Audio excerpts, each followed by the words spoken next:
Let's just go down the rabbit hole here for a second, and let's just assume this is some sort of adversarial or foreign technology.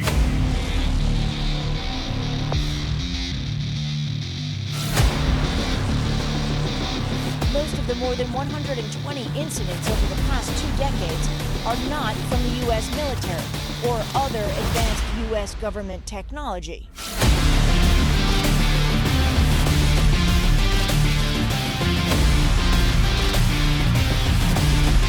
It gets right in front of me, it just disappears.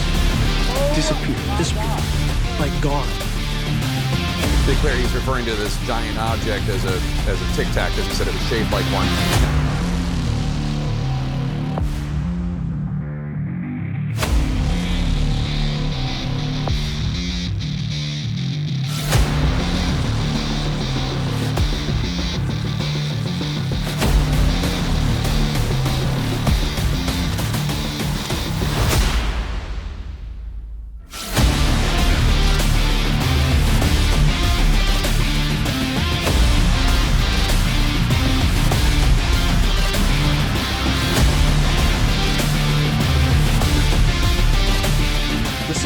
We're in, that we don't know what these things are, and they might even be extraterrestrial. That's worse. Hello, everyone, and welcome back to Apolla's Odyssey. I'm your host, Apolla Asteria, and I have been filming a segment all day. This is my own segment of a long panel discussion that I've been doing with my fellow panel host from ThirdPhaseOfMoon. The fellow panelists, the whole team is here, and we all actually just did a panel for each of our own shows, so I definitely recommend going out and checking out all of their shows and checking out each of our separate panel discussions on all the shows. I'm not sure when exactly they're all coming out, but definitely go ahead and check out everyone here's shows. We got Blake and Brent here from ThirdPhaseOfMoon, the Cousins Brothers. We have Dr. J from Dr. J Radio, I believe that is. And Michael from DarkHour Paranormal, who I interviewed last week on my show. So I definitely recommend going ahead and checking out that episode. That was really fun. We have Michael Schratt here, who is a UFO historian.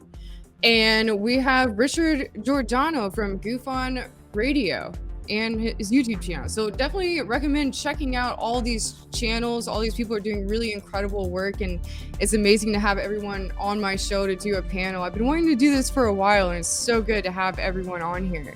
So I'm just going to do a discussion I'm just going to ask everyone here a question. We're all going to discuss it. And I'm really excited to see everyone's opinions on this. And like I said, we did this for everyone's separate shows, and we all asked separate questions for all of our shows. So definitely go check out all their shows and check out our discussions with each channel. So my question for all of you is, I want to know who most inspired you out of everyone and everyone's work in this community over all the many years in the UFO community. Who has inspired you the most? There's been people out there who have been doing years and years of research. There's Jim Mars, William Cooper. There's so many people. There's the people like Louis Elizondo. There's so many people that have been doing years and years of work. And I want to know, who comes to mind first for you? Who do you most respect out of all these people that have been speaking at conferences and written books? I'm trying to think. There's just so many different amazing authors. There's even like Graham Hancock, people that have gotten into forbidden archaeology, that aspect of things, or the most recent research in the latest coming out in UFOlogy. And there's even the people that really broke the ground with their work back when this field was something that was considered very taboo. So I want to know who really inspired you the most, maybe even who brought you into this, and the work that you think was the most important, because I feel that this community is so important, because the work that all these people have been doing, maybe back then when they had first come out, it was looked at as very taboo and they're these crazy conspiracy theorists, but we're finally coming to a time where all these people's work has become extremely validated, and I think it's just we're at the beginning of a movement that's just going to grow and become really powerful over the coming years. And I think these people are really going to go down in history for breaking the mold and really bringing out this information before anyone else. So I want to hear your thoughts. Who inspired you? Who do you feel whose work was the most important in this community? So here, I'll start with Blake Cousins here from Third Phase of Moon. What are your thoughts on this? Who do you feel really inspired you and maybe got you into this field of work that you are doing now? You know what? That's a good question. I'm gonna say I could name 3 people, but there's many amounts of minds out there that have inspired me in my thought process in this journey with everybody else in real time. But I think Brian Forrester kind of came to mind first, because he's kind of one of these guys that travels across the world to these ancient megastructures and has his own theory on things. And he speaks to the people that are considered indigenous to the region. And he has a different thought process about how old these ancient megastructures are. There was some kind of cataclysmic event that happened. There's a civilization that was lost. So this really opens up a lot of things in my mind. It opens up possibilities. And another one that comes to mind is right here in the panel. And his name's Michael Schratt.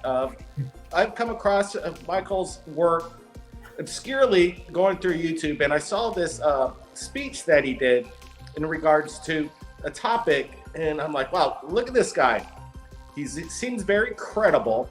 He's eloquent with his words, and the evidence that he brings forward is evidence that is verified.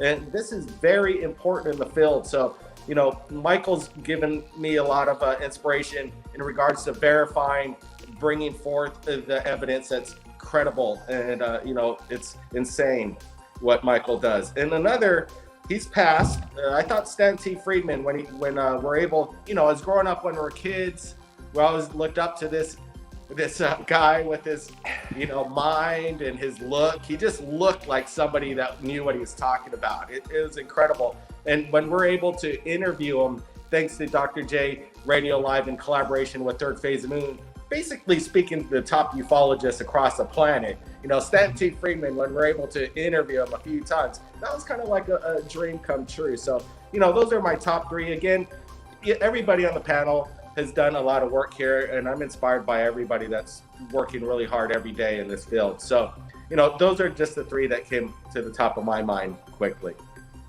Thanks so much, Blake. I definitely agree with you on Brian Forrester, his work. Wow, so incredible. I mean, I want to go see those skulls in person. I heard they actually have red hair on them. Yep. Some of them. So that's pretty interesting. Well, since, we're starting with the Third Phase of Moon hosts, then I'll go ahead and go to the other one, Brent here.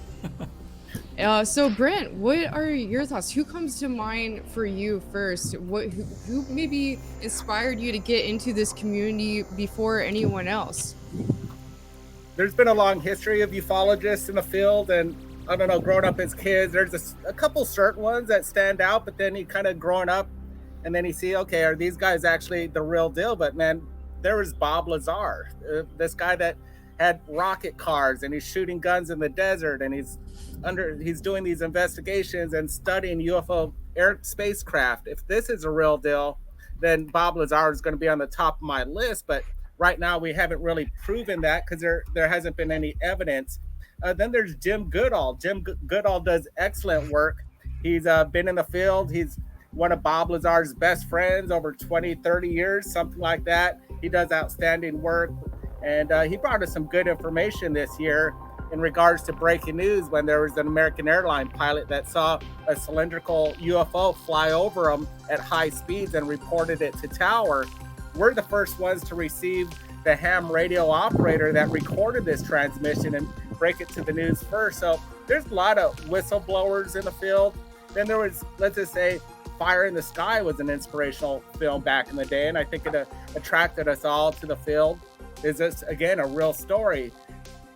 That's not the point. The point is that we're inspired by that. And Blake said it too as well. Everybody in the panel inspires us. We've worked with Dr. J for over a decade, working on documentaries and interviews and creating a great relationship with Rich over the past couple years and bringing in DarkHour. It's just been a hell of a ride. Then Apolla comes in afterwards, and she has a breath of fresh air. And then Michael, again, Schratt, just he's been a trooper, just getting the information. He's that guy that just keeps his eye on the ball. Everybody's just a participant in this, and we're all inspired by it. Thanks so much, Brent. And wow, yeah, I agree. All those people are phenomenal, people that have done so much work. I like to joke with Jim Goodall. I kind of have a little crush on him.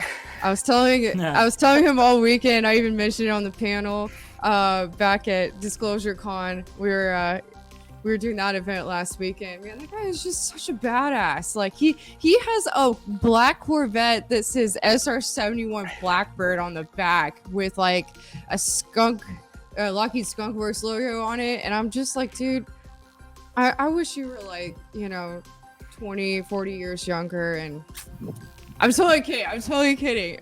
Maybe just a little bit. Okay. No, anyway. I feel the same way.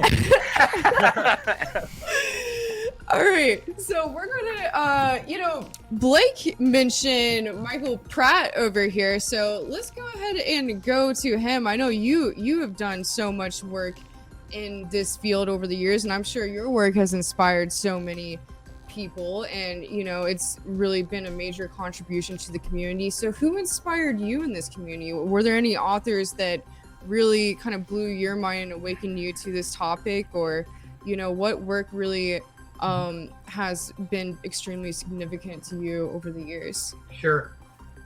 Some people that have inspired me, Norio Hayakawa has done some really good work. So I was inspired by Norio. And of course, as I kind of mentioned before, Leonard Stringfield, he inspired me. Getting access to the Stringfield collection in Cincinnati, Ohio, in Lunken Airport, where they have the original 68 three-ring binders, which are the dictation notes associated with that collection.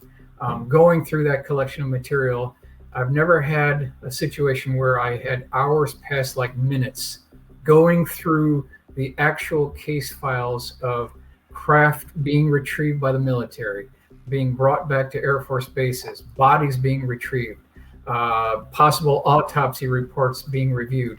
That was like the bombshell information, and going through that information from the Leonard Stringfield files was just so encouraging, so inspiring, that literally hours past like minutes is a highlight of my life, for sure.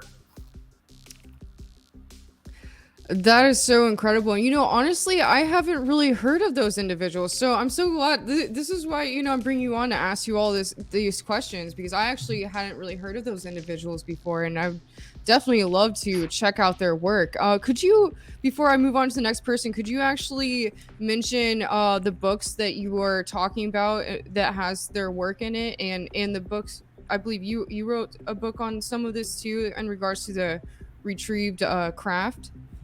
Yeah, the Leonard Stringfield collection was at one time stored at Lunken Airport in Cincinnati, Ohio. It was shipped to Irvine, the Irvine area where they had MUFON HQ, but then I've been recently told that HQ has now been moved to Ohio. So it appears that that information has now been moved to Ohio. But that collection is comprised of the 68 three-ring binders that came directly from Leonard Stringfield's personal secretary.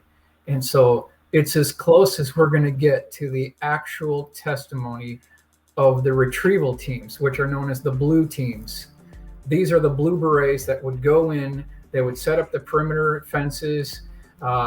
In some cases, they would set up a diversion. They'd bring in the 18-wheeler tractor trailers. They would hoist these things onto the back of the trailer, put a tarp over it.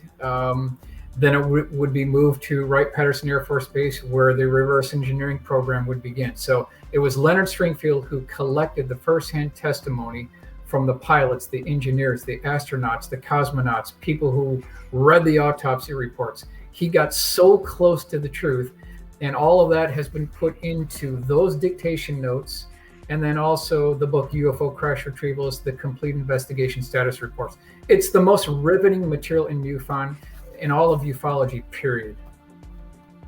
Wow, thanks so much, Michael. I will definitely be looking into that. So next I will move over to the other Michael from DarkHour Paranormal. I just had him on my show last week, and we had an interesting interview about the paranormal. So who has inspired you? What work stands out to you out of all these individuals in the community? Who are the first ones that come to mind for you? I really liked that Brent had mentioned Fire in the Sky, because this was certainly a story that propelled a lot of us forward. You know, I was seeing renditions of this on Unsolved Mysteries back in the 90s, and of course, you know, the actual movie that had come out, although it's largely based in Hollywood, we all knew that it was based loosely on a true story. Now today, of course, we could talk about that topic at length, but the point here is, as Brent mentioned, this is what inspired us. Beyond that, I'd have to say that there were two central figures that really brought me into this field very rapidly. And the first was Drunvalo Melchizedek, and he is a very rounded individual when it comes to all of this research, very heavy into the research end, and then attempting to connect certain topics through that research. UFOs and extraterrestrials were always on his lips, and he was always talking about these in relation to sacred geometry and other factions within spirituality. In addition to him, when I eventually stumbled upon Phil Schneider's story, and at this time he was still alive and still very active out there giving lectures and so forth, I remember seeing a VHS video of him doing one of these lectures. Of course, you could probably find the same video on YouTube today. The only difference was there was a segment where he was talking to people after the show, and in front of him was a folded out table with all these different what he was calling artifacts on the table, and the person who was filming was able to zoom up and get close to them, but he wasn't allowing people to touch them for one reason or another. Long story short, he apparently had some of these retrieved objects or certain materials that came from off-world. One way or another, he had these in his possession, and he was walking around with them. To me, at the time, after hearing his story, that was enough for me to say, okay, I feel like there's something really here. And as I've gotten older and researched more into Phil's story in depth, as time has allowed us to do with information that's come out, I realize, you know, in my opinion, I think that he was the real McCoy. I think he put his life in grave danger to bring us this information that we, again, are still talking about 25, almost 30 years later. But those were the pretty central figures that brought me into the field. Thanks so much, Michael. You know, two of you have already mentioned Fire in the Sky, and, you know, I know that's a story that's inspired so many people. And it just so happens that I hung out with Travis Walton, the person that movie was actually made about, the person who was actually abducted. I hung out with him last weekend at Disclosure Con, and we shot guns together, and we did a little petroglyph expedition together. So I had an interview with him recently, and I'm going to probably put that onto my channel, my YouTube channel as well. I shared it on KGRA. But yeah, you know, his work, it's so incredible hanging out with him, because, you know, you can feel there's something different about his energy. Like he definitely went through a very traumatic event, and the event that took place happened at a time where, you know, believing in even talking about UFOs was just, you know, you're a crazy conspiracy theorist. It's not really like that as much anymore, but, you know, it was so crazy, his case, and it was so credible as well. And that's what was so amazing about it. So next I want to move on to Richard Giordano from MUFON. Am I saying that right? Giordano? Yeah. Giordano? Yeah. Giordano, like Jordan O. Yeah. So same thing. All right. Well, I'm glad that we went through each panel member and did not hear these names, because I wanted to go first because I was afraid. So inspiration, Carl Sagan. Growing up watching Carl Sagan, billions and billions. Oh my God, are you kidding me? It's that big. You know, there's got to be something out there. He was a definite inspiration when it comes to life elsewhere for me. So that kept me drawn in. Of course, Art Bell, because I've always wanted to have my own show. And Art Bell was a huge inspiration to me, listening to him talk with, you know, whether you love him or hate him, Richard Hoagland. I loved hearing all those Mars and moon structures and about all that.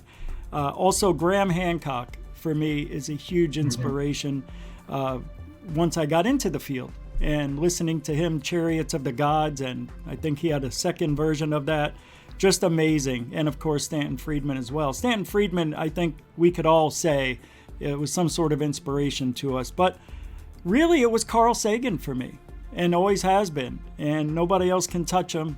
And Art Bell, of course, had the show of shows, and Midnight in the Desert kept me up late at night, which is why I don't sleep today. So thank you, Art, for all of your help. And Paula, just because you were mentioning Jim Goodall's license plate, and if he was 20 or 30 years younger, you should see the license plate on my car. All right, never mind. Anyway, I'm 30. Yeah, never mind. Just kidding. But anyway, that's my answer. And without those people, I doubt I would be here. So thank you very much for asking me that question, Apolla. Good to be on your show.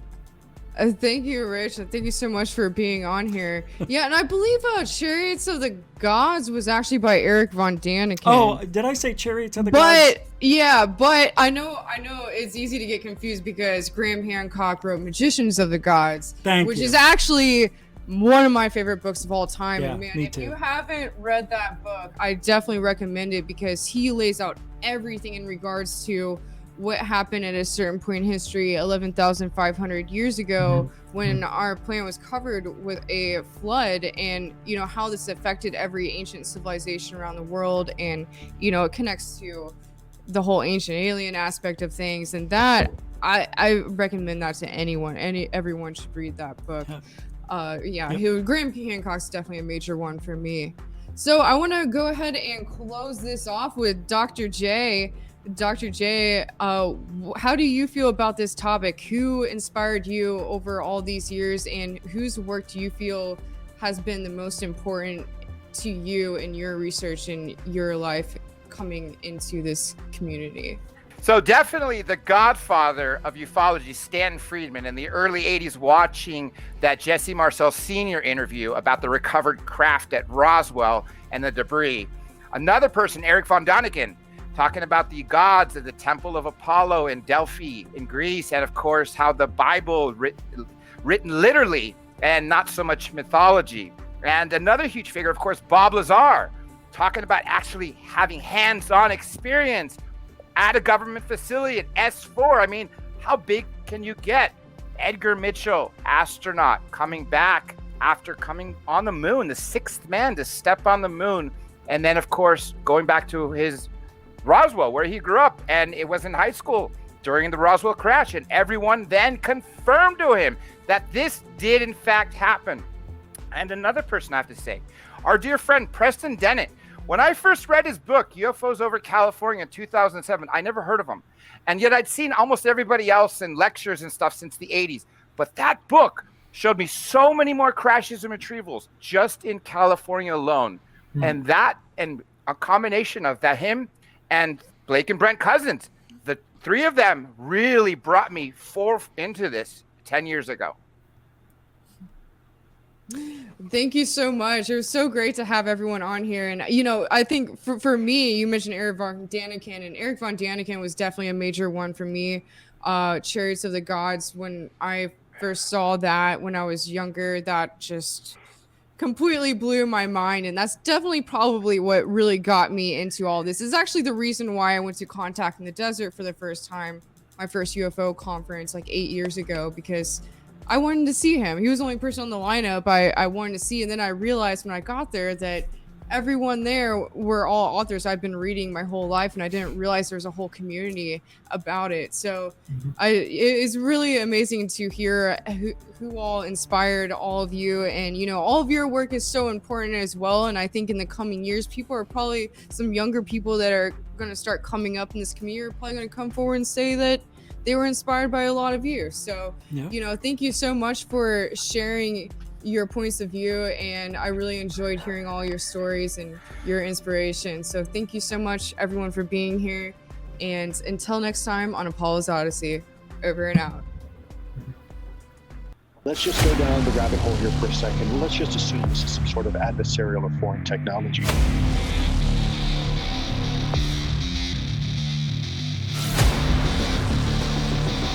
Most of the more than 120 incidents over the past 2 decades are not from the U.S. military or other advanced U.S. government technology.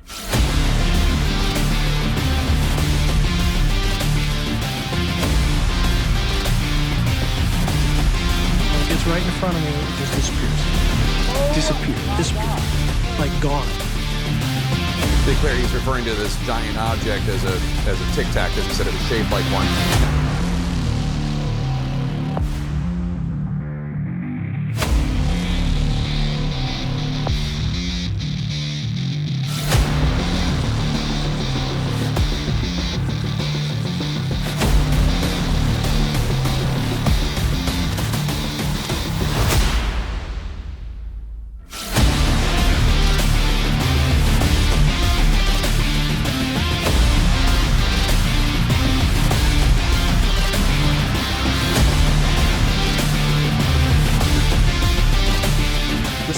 We're in, that we don't know what these things are, and they might even be extraterrestrial. That's worse.